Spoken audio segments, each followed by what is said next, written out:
How about if I just start at the beginning? you could be honest. Because you know what?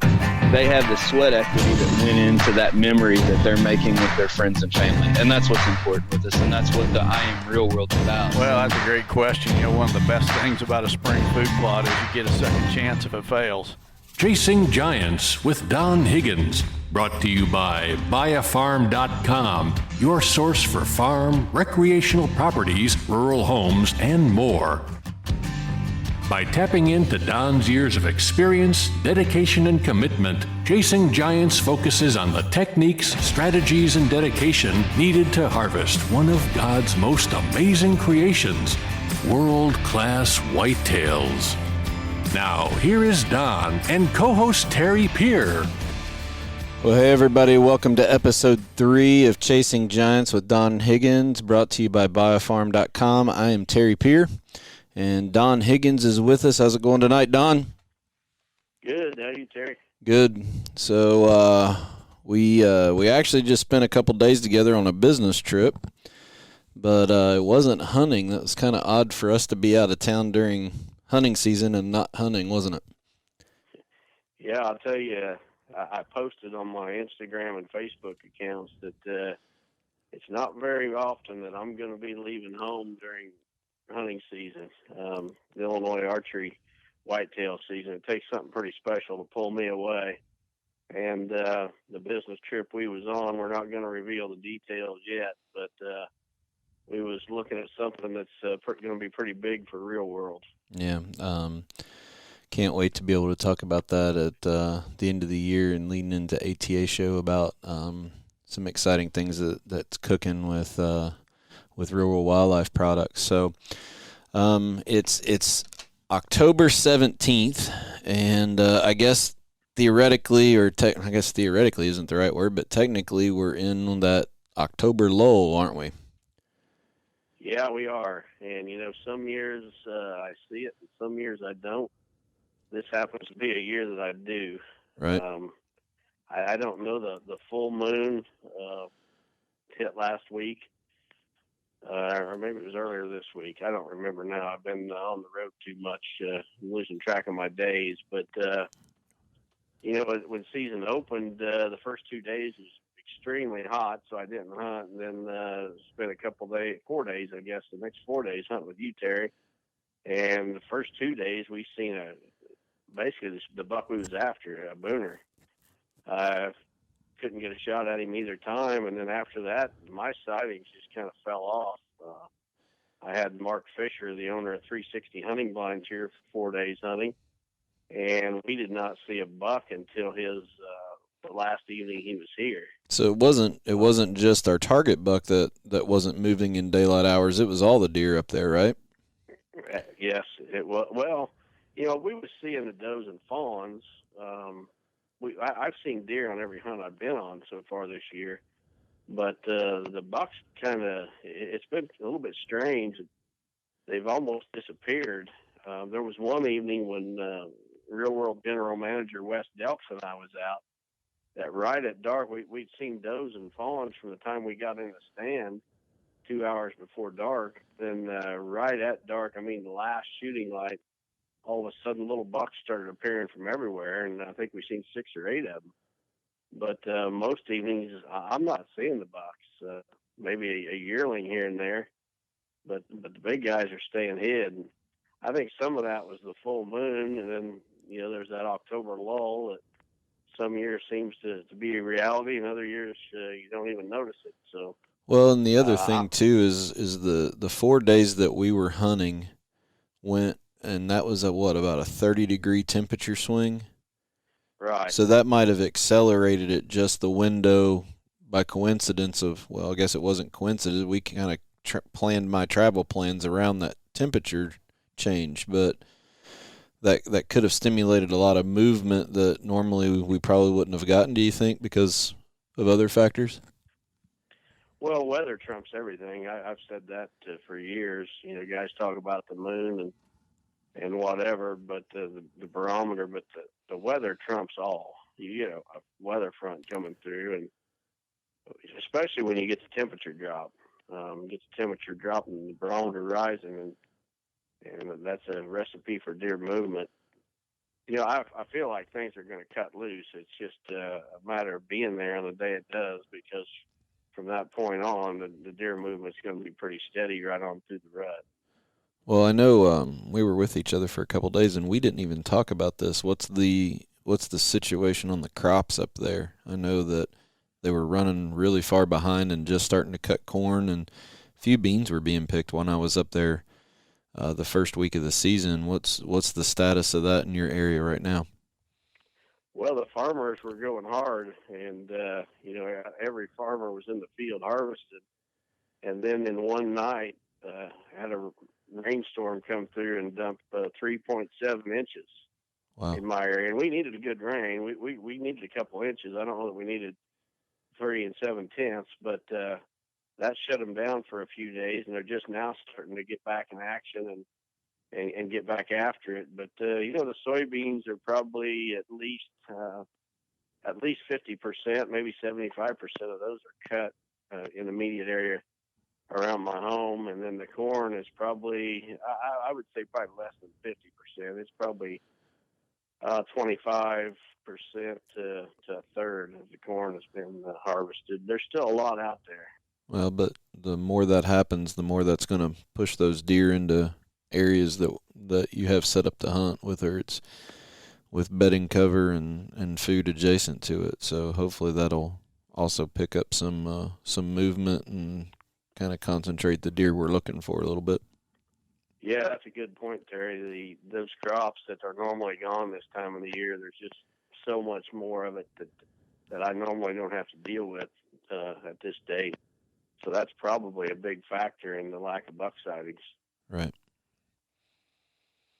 From year to year, and we talked about this in episode 1, that there's bucks that you had been watching and seeing yearly patterns on that you just haven't gotten a picture of. So hopefully with the combination of the weather change, the rut starting to, it's going to be the rut before we even know it. We're mid-October already. It goes by so fast, but and those crops coming out, hopefully it'll start moving stuff around a little bit, and we can pick up some bucks and where they're at and try to get on one. Well, I'm sure the buck sightings and the buck activity will pick up. It's just probably a matter of another cold front coming through, and after that, it's going to be game on. Well, speaking of cold fronts, I got a couple questions for you, because last weekend here in Kentucky was youth rifle season, and I have a son that he didn't get to shoot a deer last year. We went hunting a couple times, but his schedule was pretty busy with school activities, and he had the whole weekend off of he's big into marching band, and they had the whole weekend off for fall break. So we were able to hunt both Saturday and Sunday. And Saturday we had one of those big temperature drops, and I think it got down into the high 40s, low 50s that night on Saturday night, and I've never seen anything like it, Don. Even though it was still fairly warm, we saw 31 deer that night and 11 bucks on a property that on a good night I'm used to seeing 10 to 12 deer total. And unfortunately, we only saw one shooter, and my son named him Mr. Wide for reasons I hope we'll be able to show in a picture of him holding him. But the way the deer came out early didn't surprise me. What surprised me is we'd had a little bit of frost that morning, but it wasn't a hard frost. And my soybean plot is about 2 acres up against probably about 15 acres of alfalfa. And the alfalfa is lush and green with only a very light frost on it that morning. And those deer, every single one of them, went through the alfalfa and directly into the dried down beans already, and were just smoking them. And it was the first time I guess I'd seen this early, the deer walking through green to get to grain when we were still at that high of a temperature. Do you think that's because such a big shift in temperature at one time? Because I know the alfalfa, didn't have a hard enough frost that it lost palatability. Right. there's kind of a misconception out there that deer, once the soybeans dry down, they don't feed on them until it gets really cold. And I can tell you here in central Illinois on my place that I've seen deer eat on soybeans every day. I mean, from the time those soybeans are germinating in the spring, growing in the summer, turning yellow in the fall, drying down, after they lose their leaves, right on through the winter. I've seen deer feeding in them every single phase of the life cycle of the soybean. You get on the internet and guys say, well, when they start turning yellow, the deer quit eating them. Well, they sure don't at my place or any of the other properties where I planted them. So I'm not sure where that came from, but it's a misconception. The cold front probably did have something to do with it for sure. But, those soybeans, in the fall, the deer are, really hitting the carbohydrates. Right. And they're trying to put on fat for the winter. It's just Mother Nature's way of preparing them for the winter to come. Acorns, they're falling in the fall. They're high in carbohydrates, help the deer pack on the fat. And soybeans are typically known as a high protein food source, but real world soybeans are high oil, and that oil is fat. And that fat is energy, just like carbohydrates that are found in the acorns. So, there's probably a little added attraction. I'm not going to say that if you would have had a different soybean, you wouldn't have the same number of deer in there, but those high oil soybeans are definitely attractive to the deer every day of the year until they're totally consumed. These ideas that when the leaves turn yellow or such, the deer quit eating them is just totally false. And I guess that's one of the things I've kind of learned from you and some other really good hunters that I've been around over the years is, especially on a small piece of property like this one is, being able to hold that many deer is important, but more importantly, it's a diverse food source, because what I saw that night is all of those deer came to 2.5 acres of soybeans, which normally they're dispersed between the beans. There's real world clover there. There's deadly dozen there. And then obviously I have my alfalfa that we bale for hay. And usually they disperse and, they might feed in the alfalfa for a little bit and then work their way to the beans, or right now they'll come through the deadly dozen and pick on the peas or the cereal grains and maybe one of the brassicas that's palatability is up, and then feed on to something else. I guess the key there to highlight is a hunting spot with a diverse food source around it, where you have greens and grains of different types. Those deer are going to come there because no matter what they're wanting or what they crave at that point in time, you have it in that area. And it's just a matter of picking the right wind and being able to hunt it at the right time and let the deer come to the same place. I'm not a real big fan of all these micro plots spread all around the farm, because you never know what that deer is going to want that night. I want all of that diversity in one spot, and then only hunt that one spot when the conditions are right. Absolutely. I agree with you 100%. These micro plots, and I think a lot of these land managers that I see on the internet, they try to make it way more complicated than it really is. And I call it the big buck merry-go-round. They got the little buck bed here, and they got a little micro plot there, and a strip of screening cover, and then another plot, and a doe bedding area, this and that, thinking that the idea is the buck, he's just going to waltz around from one to the other. And it doesn't work that way. I wish deer hunters would pay more attention when someone's giving advice. Look at the success of that person that's giving the advice. I mean, there's a lot of advice being thrown out there by guys that have really, truly never killed a mature buck.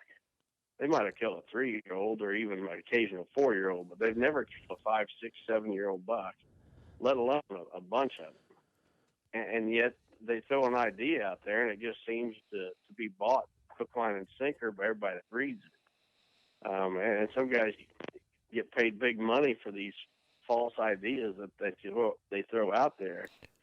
I'm not a fan of micro plots at all. I'm a fan of fewer but bigger feeding areas on a property, but diverse, just like you said. If a deer's hungry and he wants to eat, he's coming to this spot. Right. I got the buck that I shot opening. I guess it wasn't opening weekend, but on September 11th in Kentucky, I sent his front incisors off to a company up north. I think they're in Wisconsin or Minnesota. Their website's deerage.com, and super nice people. I've talked to him several times on the phone. It was actually the first time I talked to him was the year that I shot the old guy, the 10.5-year-old, off your place. And they had a lot of questions, obviously, about that deer when they aged him. But they had an expedited service available this year, so I sent those incisors up, and I got that report back this week that actually I think it was while we were out of town, wasn't it? Right. That T3, that buck that I shot, was 6.5 years old. And speaking along the same lines that you were just talking, of course, as soon as I shared that information out there, I got this comment sent to me, and there's always people that smart off, but they said it must be nice just to hunt all the time. And I got to thinking about that while I was on the airplane this week, and there's one thing that I really look back on and see a big change in how I hunt. I actually hunt less now than I've ever hunted since I started hunting seriously at the age of 18. And what I mean by that is the number of hours that I spend in the stand is fewer. The number of hours I spend preparing for that hunt is much greater. I just don't go in and push the situation like I used to for the sake of hunting. I go in when the time is right or when I think I have an opportunity to get whatever my objective is at that specific property or that season. And I really started thinking about that, and I think the middle of October is kind of a do or die in a lot of situations for hunters, especially when they're like me and they have small properties to hunt. They're so wound up and so excited that the season's in, they go in and absolutely burn up a spot before they even really have a chance to do anything with the wrong conditions and possibly burn that spot out for the entire year. Yeah, no doubt about it. I see it all the time. Deer hunters worry about deer pressure from other hunters, but the fact of the matter is a deer hunter is most of the time his own worst enemy by the pressure he himself is putting on his hunting area. You watch social media and you see these guys on Instagram, they're constantly checking trail cameras and moving trail cameras. And I'm all for moving a trail camera if you don't have enough to put them over scrapes as soon as the summer feeding pattern's over. But to just go through and tromp up your property for the sake of pulling a trail camera card every week, or maybe it's that those guys that want to shoot does early season, they're shooting them in the spots that they've tried to create to shoot a mature buck in, and you just can't do it. You can't be in there if you really want to shoot a mature deer unless the conditions are right to be in there. Yeah. Like I said, deer hunters are their own worst enemy. It's not the other guy most of the time. It's the hunter himself shooting himself in the foot. Yeah. I had a conversation with my cousin, actually. He's in West Virginia, and he's preparing to go to Ohio and Illinois and hunt a couple times. And I remember the comment that you said. I forget what you were on one of the podcasts and said that trail cameras are probably the biggest advancement in technology to help hunters. But in the month of October, I think trail cameras probably do more damage than anything that we have available to us, and that's just because we're so excited and we just go in and check them too often or even check them at all and completely ruin that spot before the season even starts. Yeah, I say for every buck that is killed due to a trail camera, 3 or 4 others are saved because the guys are out there running them, and way too often they're putting them right in the heart of the deer's bedding area or in an area that spooks the deer. So for every buck that dies because of a trail camera, there's 3 or 4 others that get to live because of the trail camera. Yeah, it's a great tool, and cell cameras, I think, help out with that as they're getting more popular, and some of them are becoming more affordable. But if you're talk to me a little bit about if a hunter wants to really target a mature deer, but he also wants to kill does, and he wants to do it early season to get meat for his family. I heard you talking to a guy from Ohio one time, and you were actually saying put a different plan in together to kill your does early season away from the areas you're going to hunt in pre-rut and rut, and don't, because when you shoot a doe, it can run right into your best bedding area and you blow everything out and ruin it just recovering a doe. And you were saying even if it's up by the barn or whatever, set up your property to kind of target, if that's an objective for you, away from your hot spot where you think that you really have a shot to kill a deer, or your main pinch points in the rut, maybe your oak flat, in this time of year where you could get a buck staging before it goes out to the field. Talk to me a little bit about how we can change our plan based on what our needs are there.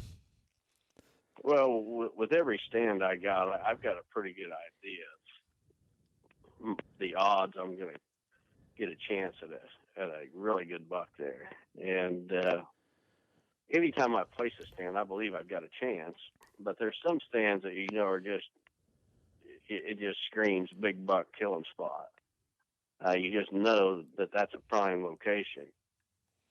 Well, those spots, I don't want to kill a doe anywhere near those. I don't want to take any sort of chance near those red hot, premium stand sites. When I do my consulting and go to these other states, I'm very mindful of the game laws for those states. And you referenced Ohio.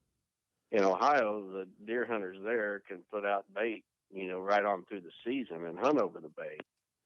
And when I'm consulting on a property in Ohio, if there's a doe issue, does need to be harvested, I'll suggest, a feeder or bait location on a part of the property that's totally away from where I expect the best big buck hunting to be. And you can go into the early season, like you mentioned, a lot of times it's near a barn. I'll have some of my clients shooting does out of barns or other buildings by just putting a feeder outside of them. Now, I'm mindful that that's not going to work in every state where you can't bait, but in states like Ohio and Kentucky and Kansas, places like that, it's a great opportunity to take your does in areas that are totally away from where you're going to be hunting your bucks. In other states, such as my home state of Illinois, where there's no feeding allowed whatsoever, it's a little trickier, but still, you got those red hot buck stands, your prime buck stands. You just stay as far away from them as you possibly can. Yeah, I remember I've shot 2 deer off your home farm, and in both cases, when I texted you and said that, because you weren't with me with either one of them, the first thing you asked me is where did they go or where did they run to? And your biggest concern is how much of my bedding area, sanctuary, or areas that you don't even step foot in the entire year are we going to trump up as we go recover them? And luckily, in my case, is that neither one of them went in. But I think it's just it's October, especially in the October lull.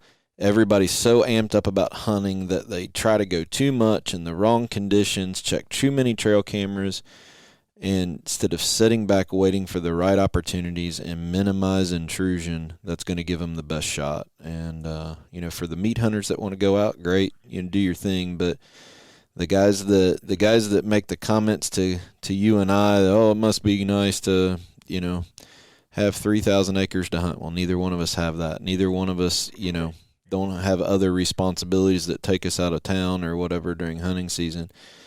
The fact of the matter is I hunt less now and have been more successful killing mature deer since I quit hunting as much, but picking the right spots. And I guess that's a piece of advice that I think both of us would give everybody, especially in the month of October.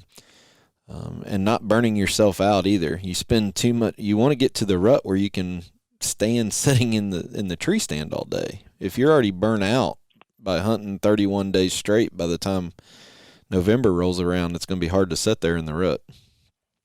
Yeah, that's right. I see that happen so often, and even guys when they're planning their vacations, they plan their vacations 2 weeks before they should. And if they want the best opportunity to kill a good buck, you don't want to forget Halloween week, and that's another misconception that's out there in the magazines and on the internet, that Halloween week is a great week. Well, it can be. It's all dependent on the weather. But when you move up towards, say, the 5th through the 12th of November, you're a week away. You're a week after Halloween, a full week, and the weather is still going to play a factor, but not near as much. The bucks are going to be moving during that time frame, no matter what the weather is. Now, the cooler the better, but I see it not only guys on our hunting close to home, but these guys going on these trips out of state. They're so antsy they go too soon. Right. There's a reason that if you look on outfitters' web pages, there's a reason that the last week of October is 2/3 the price of the first 2 weeks of November. Right. So, well, let's transition here. Last week we started a small series inside the podcast that referenced an article that you had written several years ago called "The Traits of Big Buck Serial Killers." And last week you talked about some of the things that you'd found common between the guys that are laying down mature bucks year after year was that they were loners, and that wasn't that they were necessarily introverted or anything, but they didn't necessarily get into the social aspect of hunting as much, and really invested the time to be out there alone. And why don't we talk about what the second thing that you found of common with big buck serial killers? Yeah, the title of the article was Profiling Big Buck Serial Killers, and I outlined a few different traits of big buck serial killers. The first one you mentioned is they're loners. The one we're going to talk about this week is, without exception, those big buck serial killers respect the wind, and I mean fully respect the wind. I can't tell you how many guys that I talk to that just don't fully comprehend how important wind direction is for a big buck hunter. They think, if they can just keep their scent from blowing to the deer, that's all there is to it. But there's a lot more to it than just not being winded. If a buck's not comfortable with the wind direction, he's not going to move through a certain, area where you might have your stand.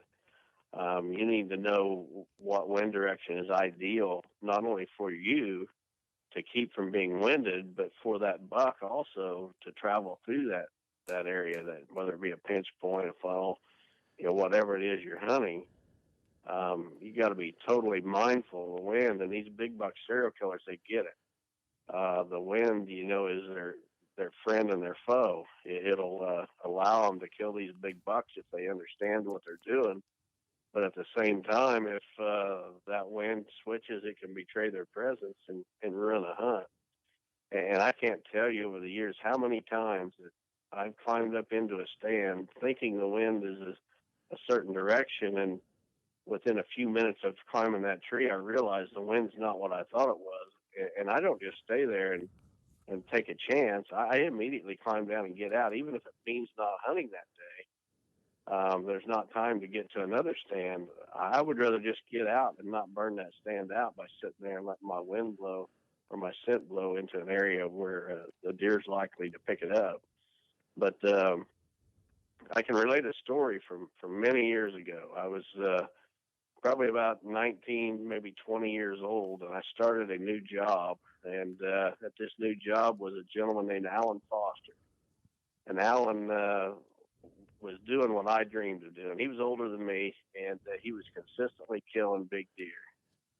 And so I got to know him real well over that first summer between hunting seasons. And I would spend every minute I could just picking his brain and listening to what he had to say and the advice he had to offer. And he was always talking about playing the wind. And he would even go so far as to get pen and paper out, and he would draw scenarios where some of his better stands were and how the bucks would use that area, but also how he would set up to play the wind and keep his scent away from the bucks while utilizing a wind that was comfortable for them to be moving. And that one summer between two hunting seasons, when I hunted that next fall, my buck sightings tripled. And I was a long way from understanding how to play the wind, but before that, I was giving the wind no consideration whatsoever. And in one season, one off season, I tripled the number of bucks I was seeing during a season. And that told me I was on the right track. So I just kept plugging away, learning to play the wind. And what I see from these guys that are consistently laying big bucks on the ground is they're the same way. They can tell you what wind direction is. As soon as they get out of their truck to go hunting, if you'd run into them 10 feet from their truck, they can tell you what direction the wind is right now, because their whole hunt is centered around that wind direction. It dictates where they're going, where they're going to sit, how they're going to access a stand even. So the big buck serial killers, trait number 2 is they have full respect of the wind and are always paying attention to the wind. Well, I'm going to bring up a story that happened with us last year. And you were actually, I forget why we were together or something in the summertime. It was early summer. And you were tagging along with me on a farm that I have access to hunt in central Illinois. And it ended up that you saw a specific, I think it was like the 3rd or 4th stand we'd hung that day, and you stayed quiet. You didn't really say anything the whole day. And we walked to this back corner, and I'm going to let you kind of tell the story. It's the spot that I ended up killing that deer that they aged at 7.5. But when we walked back into this pocket of woods, your eyes just kind of lit up and immediately said, "You will kill a mature deer here." Take me through what you saw when you walked into that area and why you got so excited as it relates to hunting the wind and understanding the wind. Well, the first thing I noticed was 2 types of terrain or cover coming together. There was open hardwoods, but then there was a real thick CRP thicket that was growed up into saplings and such. And deer really like to cruise those edges of those thick bedding cover, thick areas of bedding cover.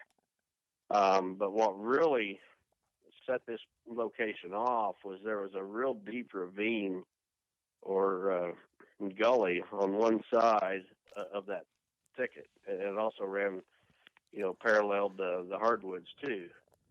And those ravines are great places for deer. Don't like to travel, and they'd rather be on the ridge tops and such.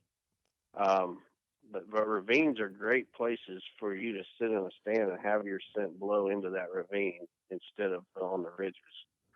So what I seen there was a situation where a buck could run the downwind edge of that bedding cover with a south wind. And at the same time, you could sit right on the edge of that ravine with a south wind blowing your scent down it, and a buck would never know you're there.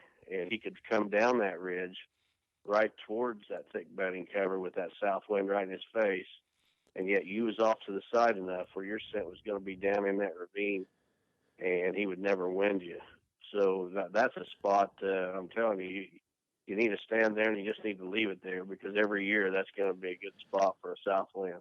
Yeah, I remember it. It's you got excited when you saw the spot, and here I am thinking I'm hunting over on the other side where my mind was, well, I can slip in here and not walk across 40 yards of hardwoods and leave scent.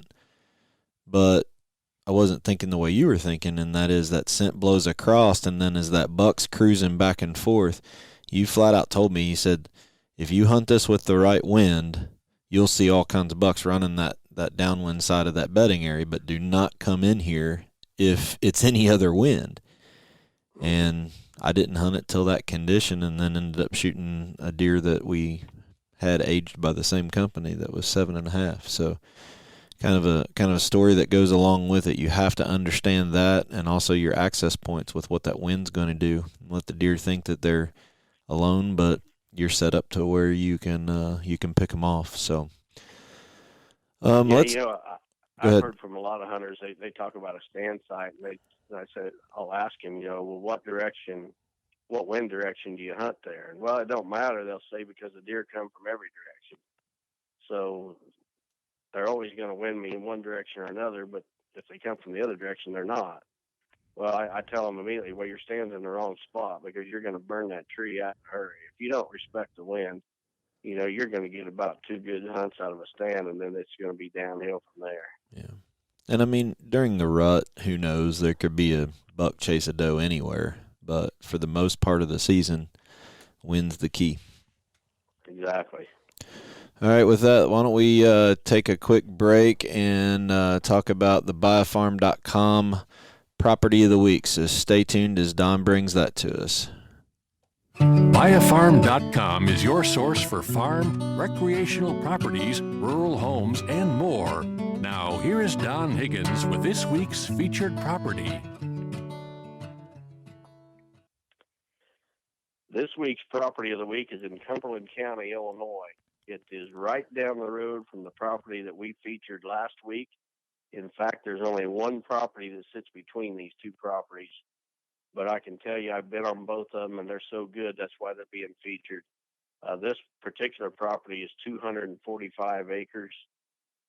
It's approximately 20 miles east of Effingham, Illinois, just off of Route 40. It's predominantly a bottomland farm with Muddy Creek running through it. There's over 150 of those 245 acres are in row crop, but those would qualify for CRP to really help pay for it. There's 24 acres in CRP contract right now with good payments. The average income on this property is going to be between $28,000 and $35,000 a year income, and that's excellent. The great thing, what I really like about this property is that with all that tillable acreage and the fact that it all qualifies for CRP, it could be laid out to be just a big buck magnet. And then the fact is that the land or the properties that surround this property are all large properties. You're not dealing with a bunch of small landowners butting up to your property. It's going to be big landowners that are focused on farming. They're not focused on managing for deer, but they got some cover on the property. So you don't have people in this neighborhood with big, food plots and such. If you'd put an extensive food plot program on this farm, put it in CRP, I'm telling you, you would have some giants running around. The seller of this farm is not a hunter. He's a farmer that's actually wanting to do a 1031 exchange and get some flatter, more productive farm ground is the only reason they're selling it. But this farmer would be willing to, farm food plots, farm the ground if you want to continue to farm it. He's got equipment to do all kinds of projects, and he lives close by, so you can keep an eye on it if you don't live close by. The fact that there's another, I think last episode we featured 166 acre property that's right down the road. So, a couple of buddies could each buy one of these properties and be hunting real close together. But it's just got a world of potential. If you're interested in this property, you need to call Todd Hewing, agent for Biofarm. Todd's phone number is 217-663-8087. And the property taxes, we're talking 245 acres, and the property taxes on this are less than $1,650. With the income, you're looking at about a 3% annual return on investment. So not only can this be a great hunting property, but it's also a property that can provide some income. Yeah, we talked about this a little bit last episode with the property. You talked about to get a property with that kind of income on it lets you basically pay for your hunting property, and it might even be cheaper than paying a trespass fee or a lease. Yeah, absolutely. I mean, the fact that you can get a 3% return annually on your investment, and then use the CRP program to develop this property into a big buck paradise. I'm telling you, it wouldn't take long. It's got Muddy Creek running through it, which is a fairly substantial creek. There's trees along that creek now. Lots of big cover in the area. There's lots of big tracts of CRP real close by, but nobody is seriously managing in this area is what I like about it. You could easily pull the better bucks in this whole area right onto this property. And one of the things that, in interest of full disclosure, I am an agent for Biofarm, and on this property, I would be willing to develop a plan, a management plan, design the plan for this property of how to lay it out. And I'm telling you, you could kill some good ones here. Excellent. So, do you know if the property is on biofarm.com's website, or is this a brand new listing? It is a new listing, but it was just recently put on the Biofarm's website. Just look for the 245-acre tract in Cumberland County, Illinois. Okay, so easiest way to see pictures and information is biofarm.com. Don's also going to start posting a link in his outreaches through his website and social media to that. So if you're watching the blog that kind of falls along with the podcast episode 3, there'll probably be a link there. Or give Mr. Todd Hewing a call, 217-663-8087. We really want to thank biofarm.com. They're just super people, and proud to be partnered with them this year. But most of all, showcasing some of these properties that if we're not talking about them, number one, you haven't been on them, but number two, you think that each of these have a great potential to manage for monster whitetails. Yeah, absolutely. That's part of the arrangement that we have with Biofarm is that I'm going to step foot on these properties. I'm not just going to feature a property that I've never seen. The various agents with Biofarm, when they've got a property they feel is a good hunting property, they're going to contact me, and I'm going to walk it and pick the ones that are featured on this podcast. So there's a lot of different properties on biofarm.com, but we're going to try to feature the ones that I think have the most big buck potential. Right. So before we move on with listener questions for this week, I want to take a second. We're all about trying to educate people and give them tools on things and information. And one of the things I saw this week that I really liked, that I thought was very handy, was one of our other partners is Vortex. And Vortex actually has a separate Instagram page called Vortex Nation Podcast. So it's on Instagram. It's separate from their normal Vortex Optics page.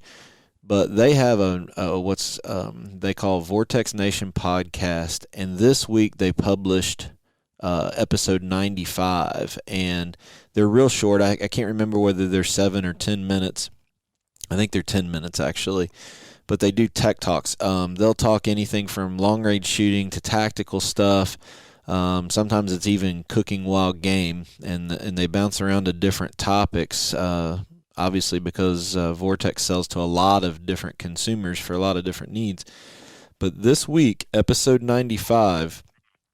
10 minutes they talked about what type of optics for which type of hunting, because it's a little overwhelming when you're shopping for something to know what's the difference in the glass grade between this binocular and this binocular, or when is this rangefinder better than this one. So I encourage you to go to Vortex Nation Podcast and listen to episode 95. They have just 10 minutes of great information about which optics to use, and they compare 4 different regions: the Midwest, the West, the Southwest, and even Alaska, with different hunting conditions and different requirements that you need out of your optics. And one thing I can tell you about Vortex is the people that work there. Don, you've known those people for a long time. You'll never beat Vortex based on price. So they're going to come out and say that they want to be the most price competitive quality optic out there, but they don't sell through commodity. They also sell through customer service, and that is one of the hardest things to find anywhere, not only in the hunting industry, but as Amazon and everything else is taking over.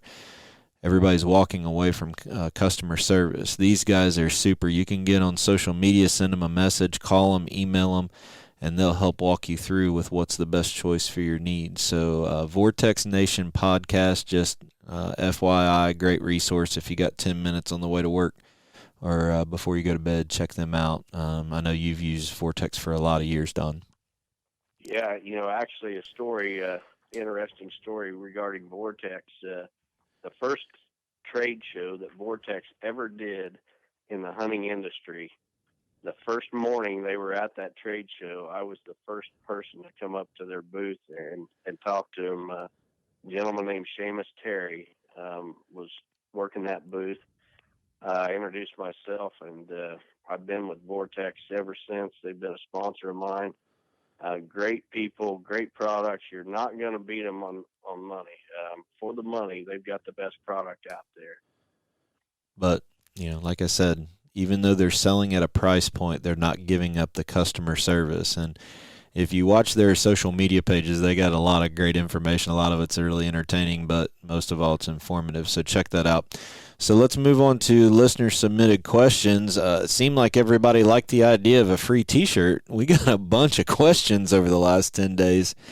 And we're going to have a hard time getting through all these questions, but maybe in the slow season we can do podcasts on nothing but questions. Yeah. So, like I said, if you go to HigginsOutdoors.com, you can submit a question, and if we use that question, you will get a free Chasing Giants T-shirt sent to you. When you submit your question, it asks you all the information like T-shirt size and address and everything. So we got about 10 more minutes. Why don't we kick off with one or two questions here and finish up the episode and get on with hunting the pre-rut for the next one.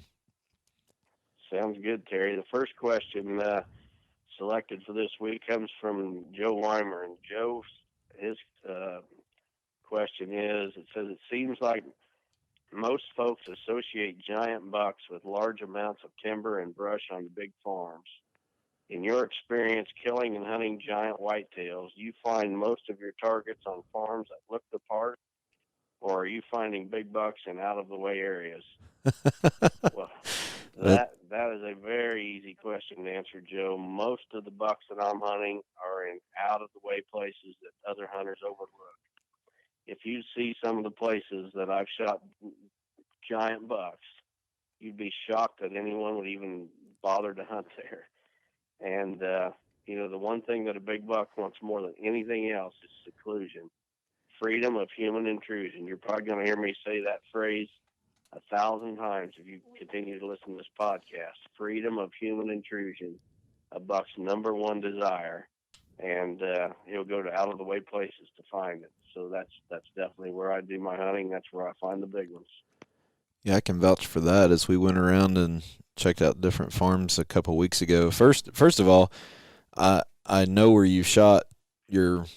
Well, I've been on the 3 of the 4 farms you've shot your top 5 bucks, and the places that you've shot a couple of these things. If I would have been driving by or looking at it on Google Earth or XHunt, I would have just never even assumed there would be deer there, much less a monster buck. So where no one else is at is what's key, not how big the track is, right? Absolutely. Freedom of human intrusion. Right. Okay. What do we got for the next one? The next question comes from Lance Fisher. Lance says, firstly, I'd like to say I love the show and thanks for sharing your knowledge with us. Well, thanks for listening, Lance. I appreciate all the support, not only for this podcast, but over the years for my writing and everything else. He says, my question is, when running as many trail cameras as you do, how do you go about organizing and analyzing your photos? Great question. Are you going through and manually storing them, or do you use a system to help organize and analyzing all your photos? Well, Lance, I haven't never made it a secret that I love Reconyx trail cameras. They are expensive, but in my opinion, there's nothing even close to. I don't know who's got second place as far as good trail cameras, but I know who's got first place, and second place is a long way from it, and that's Reconyx. And Reconyx trail cameras come with a software for organizing your trail cameras, photos. And that's exactly what I use. You can mark your camera locations on an aerial map similar to Google Earth. You name your locations. You store your photos by location. So, if I get a picture of a giant buck, I look at previous year's pictures at that same location to gauge how old he is, and then just backtrack from there to when I first got his picture. So that Reconyx software is the ticket for organizing those photos. That's what I use, and you can, incidentally, you don't have to have your Reconyx cameras to use it. I've got a few cameras that are other off brands or have had over the years, and Reconyx works for the photos taken with those cameras as well. Yeah, the software you're speaking of is called Reconyx Buckview, and I've started using it over the last year, and I don't have as many Reconyx as you do, Don, but I've slowly started transitioning it, especially in areas where, I pay all this money to hunt out of state. Buying 2 out-of-state tags every year for Illinois is not cheap. The amount of food plots and that type of stuff and the work and the equipment that we put into it is not cheap. So when you start looking at it, am I going to use a trail camera that I have a 30% chance of getting that one picture of that buck as he's walking, especially in states like Illinois where we can't use mineral, we can't use feeders, we're pretty much stuck to pinch points, scrapes, and even the hanging rope technique. You just don't have a lot of margin for error to get that picture and getting a clear picture of it. I have other brand cameras also that here in Kentucky I'll put on a feeder, and I'll admit when the deer's standing there for 3 minutes, you have a really good chance of getting a picture of it. But I can tell you I've hung Reconyx on T-post in about every situation. And not only is it taking more pictures, if you put it on a food plot, it's triggering further away from the camera. So if, say, in early season you have it on a soybean field, it's going to trigger pictures farther out. The sensor range goes further. But most of all, and I think we've talked about this before, the quality of nighttime pictures is there is a long distance between first and second place when it comes to quality of nighttime pictures. Yeah, and they're so dependable. I mean, you can put a Reconyx out there. The batteries are good for about 40,000 pictures, a new set of batteries. You put a camera Reconyx out there, and if it takes you 2 years to get your 40,000 pictures, that camera is going to be working every day for 2 years. Right. They're just so dependable.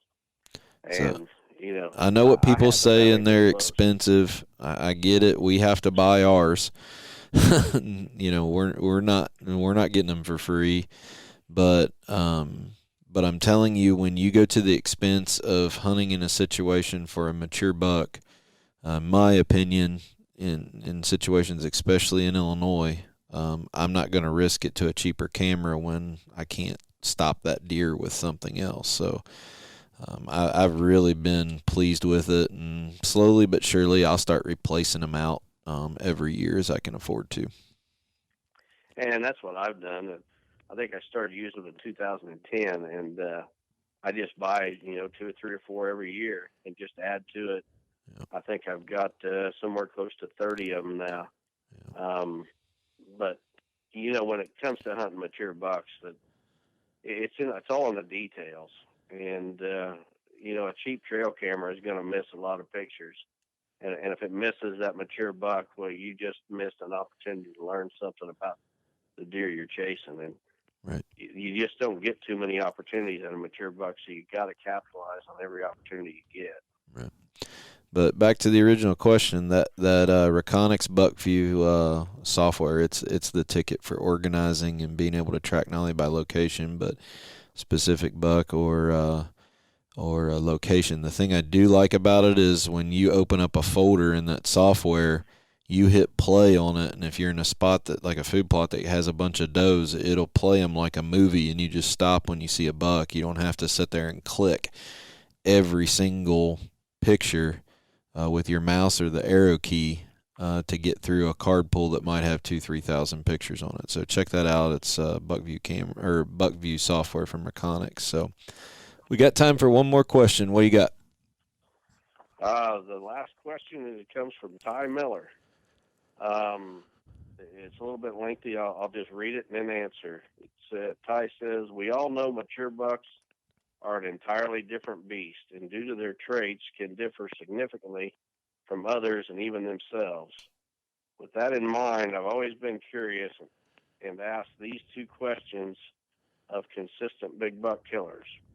First question is, at what age do you really start paying attention to a buck's tendencies and either logging them into a spreadsheet or simply logging them into memory as significant? I'll answer that question before I move on to the second one. I really start watching bucks when they survive gun season at 3 years old. 3-year-old bucks are covering a lot of ground. A lot of them get killed. There's younger bucks that have antler traits that'll cause me to start watching them, but I really don't start paying attention until they've survived gun season as 3-year-olds. If they've done that, then there's a good chance they're going to make it to maturity. So that's the point that I really start watching. The next question says, all things equal, are there certain correlations or tendencies of a buck you will hone in on more than any other, meaning their use of mornings around a food source, or their tendencies with certain wind movements, tendencies of the years and food switches, the list goes on. The tendencies that I'm really keying in on are where are those bucks at specific dates or times of the season. So in other words, I want to know where a buck's at October 1 when season's open. Year after year, I want to pick up on that so that when he gets mature and I start targeting, I want to know where he's at October 1st. And then when the rut heats up, I want to know, where he's at then, how he moves throughout the season within his range. That's what I'm really wanting to pick up on because, when you're bow hunting a mature buck, you gotta be pretty accurate about where you place your stands. If you're 50 yards off, you're gonna miss him. You might glimpse him, but you're not gonna get a shot at him. So you need to know exactly where he's showing up and exactly what time of the season he's doing it, because the odds are very good that that's an annual pattern that he's going to follow from season to season. So you can pick up on those things as he's maturing, and then capitalize later. And during the 2014 and 2015 back-to-back seasons, I shot both of my target bucks on the very first morning I ever hunted for. The first buck in 2014 was a 4-year-old. I call him a cold buck. He's one I want to remove, but based on the previous year's trail camera history and where he was at certain times of the year, I knew where to go in and when to go in, and got it done the first morning. The buck in 2015 was a 180-inch 6-year-old. I just knew when he was going to be there. Killed him the first morning. Would have been November 8th of 2015. But that's the biggest thing that I'm looking for when I'm putting together the tendencies of big bucks, where they are and what time they're there. So I think the point that kind of relates a little bit back to what we were talking about earlier. Instead of worrying about checking a trail camera every 3 days or 5 days through the month of October to pattern a deer for what he's going to do tomorrow, your card pulls are once a month, if that, to document what to do next year and 2 years from now and 3 years from now. Absolutely. The cameras I got out today are gathered information for me to use next year and the year after and the year after. There's nothing there that I plan on using this year. So you don't need to be stomping in there checking your trail camera this weekend so you know what to do the following weekend. And I think that's a big mistake. That's why trail camera saves bucks' lives. Guys are trying to pick up on patterns. They think a buck's going to show up at a food plot every afternoon at 4:30, and they're going to pick up on it using their trail camera and kill it. It's not going to happen that way, or very, very seldom is it going to happen that way. Yeah. I think there's a greater chance for that happening, like in states like Kentucky, where you get that information like in late August and can go after him in early September before velvet sheds. It's a little bit different situation than what we're talking about right now, though. Yeah, but even then, if you're going in there too much, you could spook him off of that food source or make him more nocturnal.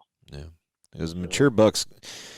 Real quick before we, when you talk about that 3.5-year-old that we answered that question here in a little bit. When you start paying attention to him, I know every buck is different, but as a buck gets older, you've talked about how they start condensing their range. For the most part, again, there's certain anomalies, and every buck's a little bit different. Trump covered a whole lot more ground than Smokey did, and we've talked about that before. But as a buck gets older, he kind of starts centralizing his core, and you start learning that year-to-year pattern on how to put the plan together for him. Absolutely, there's exceptions to the rule, but most of the time when a buck gets older, I'm talking like, say 5-6 years old, his core area starts to shrink. And, when he's covering less ground, your odds of killing him goes up if you know where he's staying. Outdoor writer Bill Winke's wrote about that a lot, and I have too. But so putting the bedding there, the food plot diversity, water source, if you provide what that deer needs, the older they get, try to help keep that deer as close as possible at all times. But knowing that you going in there all the time, he's right there. He's probably not far away. I mean, you said on your place before, when we climb into the blind, he's probably within 80 yards of us. A lot of times that's exactly right.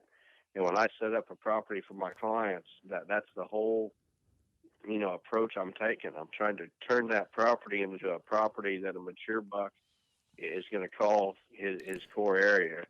He's going to spend his daylight hours there most days. Well, we're going to prepare to sign off here. We got the weekend coming up. What's the weather like in Illinois, and what do you got planned? Well, I got a new property I just got permission for. I got permission this summer to put some cameras on the property, but the landowner wasn't sure that they wanted me to hunt. They wanted to talk to the tenant farmer first and make sure he was okay with it. And after about 3 trips back, I finally secured permission on this farm. So tomorrow morning I'm going to go out and hang a couple stands on it. There is a good buck there, so hopefully I can kill at least one booter there. So are you going to slip in with your lone wolves and try to hunt the same day, or are you going to try to hang a midday and then come back for the right conditions? How are you going to play that out? Well, I did have an opportunity when I checked my cameras the other day on that property to kind of scope some things out, and there's a couple of situations where I can hang the stands and not do too much or put too much pressure on those areas. So I'm going to go in at midday tomorrow and get those lone wolves in place and be ready to go when the rut heats up. Gotcha. We got some rain coming in supposedly this weekend, and hopefully wash my scent away. Yep. And be ready to go. So muzzleloader weekend here in Kentucky. I'm tagged out, so we'll get one more crack with a firearm for my son Jonathan, and hopefully, as he calls him, Mr. Wide will show up. I don't know if he got pretty excited when he saw him walking across the field. We just didn't get a shot at him last weekend, so hopefully we'll have a good hunt here in Kentucky. So we appreciate the positive feedback. Everybody's just been super supportive to Don and myself, so I want to thank the listeners. We hope that we're bringing some pieces and tidbits of advice that you can implement on your farm, whether you're just trying to fill the freezer with does and that's your goal, or you're just getting started, or you're trying to transition and kill mature bucks. We hope that this information is help and entertaining, and we really appreciate the support. You guys have been awesome. Encourage you to visit HigginsOutdoors.com. There'll be a blog that follows along with the episode, as what Don's seeing is kind of a season report.